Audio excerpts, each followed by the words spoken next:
Bismillahirrahmanirrahim. Assalamualaikum warahmatullahi wabarakatuh. Waalaikumsalam warahmatullahi wabarakatuh. Mitra-mitra PT BES, hari ini kami kehadiran tamu yang sangat luar biasa, spesial tentunya.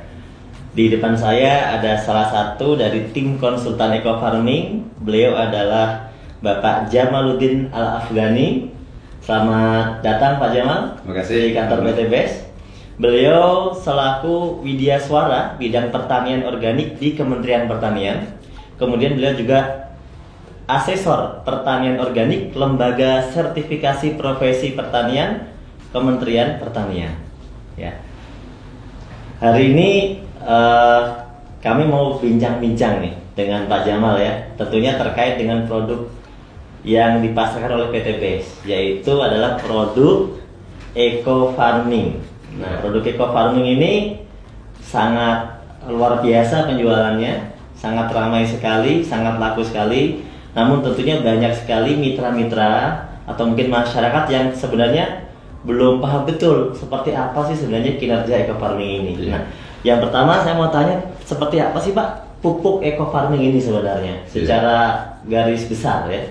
Ya, baik Pak Nur, terima kasih. Jadi para sahabat sekalian, Eco Farming ini kebetulan kami sudah melakukan beberapa kali uji laboratorium terkait dengan kandungan-kandungannya.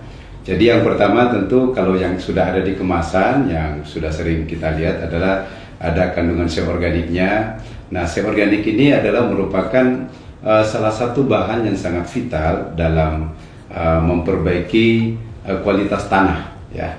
Jadi tanah yang baik itu diindikasikan dengan seorganik yang semakin tinggi. Nah, saat ini kondisi tanah kita kenapa masuk dalam kategori kurus? Karena seorganiknya rata-rata kurang dari 2%, bahkan saat ini menuju ke 1%.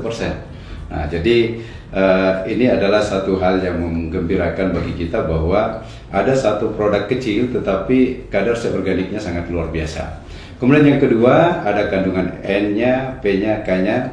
Ya sekalipun dalam jumlah yang kecil, tapi ingat bahwa memang untuk bahan organik tidak ada NPK yang di atas 5 ya. Jadi kalau Mas Nur, kalau misalnya ada pupuk organik yang N-nya di atas 5, itu malah dipertanyakan, jangan-jangan pakai urea. Jadi secara peraturan memang nggak boleh. Nggak boleh.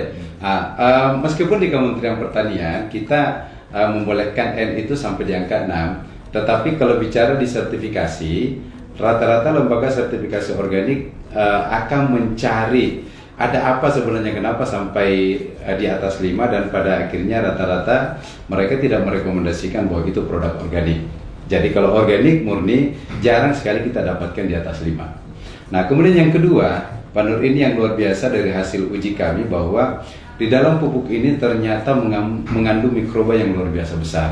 Jadi kalau misalnya nilai NPK-nya kecil tetapi mikroba penambat nitrogen itu yang tinggi. Sehingga dia bisa mengambil nitrogen yang ada di udara. Ingat ya, di udara ini ada nitrogen sekitar kurang lebih 80% yang bisa diambil oleh mikroba di dalam tanah. Mereka juga mikroba-mikroba ini, kalau bahasanya kepala badan kami kemarin mengatakan bahwa mikroba ini ibaratnya adalah pasukan khusus. Pasukan khusus yang bekerja di dalam tanah, merombak bahan organik, menyiapkan nutrisi-nutrisi sehingga unsur hara tanah ini tercukupi untuk dimanfaatkan tanaman. Iya, karena banyak sekali pertanyaan kan, kenapa Eco Farming ini bisa bikin pertaniannya subur sedangkan kan kandungannya kecil gitu kan? Nah, termasuk juga mungkin gini Mas Nur, bahwa masa sih benda sekecil ini bisa digunakan untuk 1 hektar gitu ya. Nah, saya ingin jelaskan para sahabat mitra PT BES dimanapun berada, di dalam satu tub Eco Farming ini hasil uji lab kami yang baru keluar kurang lebih 2 minggu yang lalu ya, kurang lebih 2-3 minggu yang lalu, itu mengindikasikan bahwa jumlah mikroba positif yang ada dalam 30 gram itu 150 miliar. Nah, padahal dalam kondisi belum diapa-apain ya? Belum diapa-apain. Nah, ada 150 miliar.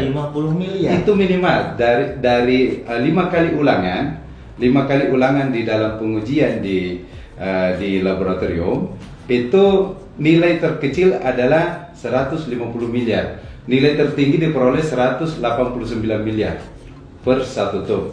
Jadi kalau kita ambil tengahnya itu kurang lebih sebenarnya 170 miliar Rata-rata gitu ya? rata-ratanya ya. Itu maknanya apa? Maknanya begini, dengan mikroba yang dalam jumlah yang besar itu ketika kita aplikasikan ke tanah sebenarnya tidak perlu langkah awal tidak perlu sebenarnya kita lakukan pengembangbiakan lagi, fermentasi gitu ya. Itu yang pertama. Yang kedua, ketika kita aplikasikan ke tanah di dalam satu kali aplikasi, misalnya kemarin saya membuat sebuah catatan kecil bagaimana kita breakdown di dalam dalam 1000 ml itu ada 150 miliar misalnya. Nah, artinya setiap 100 ml itu ada kurang lebih 15 miliar. Nah, jadi dalam 50 ml itu ada 7,5 ada sekitar 75 miliar ya, ada sekitar 7,5 miliar maksud saya. Ada sekitar 7,5 miliar dalam satu tangki. Dalam satu tangki yang dicampur yang dicampur dengan 15 liter air. Nah, ini artinya apa? Mikroba yang begitu banyak ketika kita aplikasikan, ini pertama ketika dia turun ke tanah, mereka akan berkolaborasi untuk memperbaiki kualitas tanah.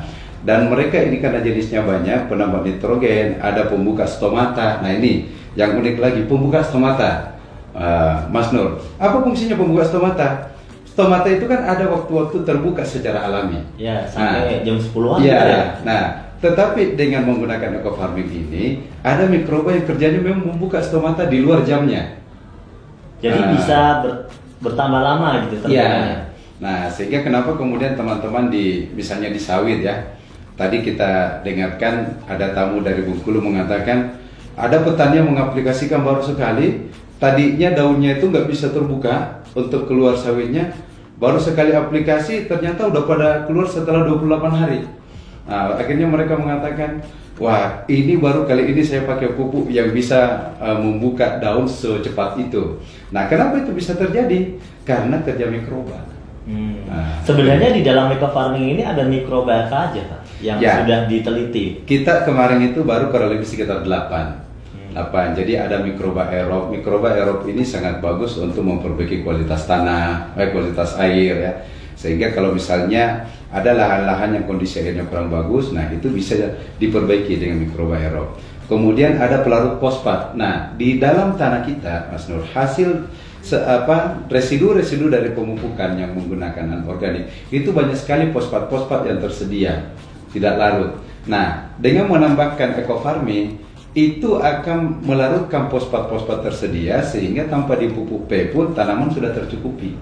Nah, itulah kenapa kemudian dengan pengurangan sampai 75%, kenapa kemudian ternyata masih tetap bisa mencukupi unsur hara tanaman karena kerja mikroba yang memanfaatkan bahan-bahan yang tersedia di dalam tanah.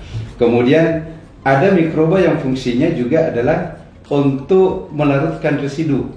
Jadi residu-residu dari hasil sisa-sisa racun, pestisida segala macam itu bisa dilarutkan sehingga tanah menjadi lebih sehat. Ada selain penambat nitrogen, pelarut fosfat, nah kita mikoriza. Nah ini dia. Ini mikoriza yang sangat luar biasa. Kenapa luar biasa? Mikoriza ini mampu mengambil makanan untuk disuplai ke akar tanaman dalam jarak yang sangat jauh. Jadi dia bekerja membantu menyuplai makanan. Ya, menyuplai. Dan yang kedua, mikoriza ini dia juga sekaligus membuat cadangan makanan. Nah, jadi kalau misalnya ada tanaman-tanaman yang kekeringan gitu ya, tidak tersuplai unsur hara dalam waktu air dan cukup misalnya, itu karena adanya cadangan makanan dari mikoriza sehingga dia masih tetap tahan. Nah, inilah kelebihannya sehingga kita mendengarkan banyak sekali dari teman-teman menyampaikan bahwa kenapa kok kekeringan tapi masih tetap hijau. Nah, itu salah satu fungsi hasil kerja dari mikoriza ini. Ya. Dan yang lainnya mungkin. Nah, jadi kita baru intinya begini, kita baru mengidentifikasi mikroba ini kurang lebih sekitar 200 juta dari 150 miliar.